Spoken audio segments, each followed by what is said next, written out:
పద్ధతికి మారుపేరైన ఈ బెంగళూరు బొమ్మ పేజ్కి మీకు స్వాగతం. అబ్బో ఎక్కువైపోయినట్టుంది, గమనుందంటే.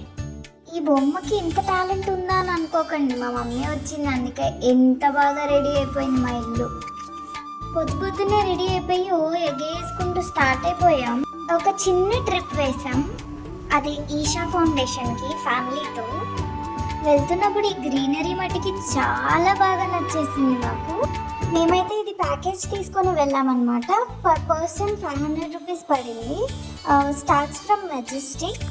అయినా ఇది అందరికీ తెలిసే ఉంటుంది, మనం ఎక్స్ట్రాలు మాట్లాడి మిమ్మల్ని బోర్ కొట్టించాలనుకోవట్లేదు. ఇదైతే ఫస్ట్ టెంపుల్ అన్నమాట. బద్ధకంగా బస్లో నుంచి తీసాను, అందుకే ఇంత ఘోరంగా ఉన్నాయి.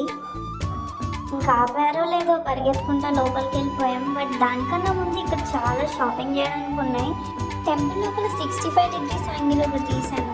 మరి ఇది ఏంటో తెలీదు, కానీ ఇక్కడ నంది మట్టికి బాగా ఫేమస్.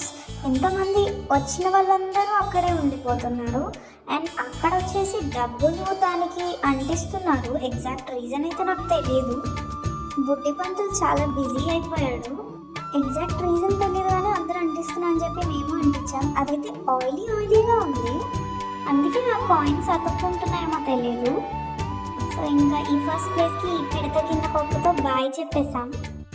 నెక్స్ట్ వచ్చేసి ఇది కూడా ఒక పెద్ద టెంపుల్, బాగుంది.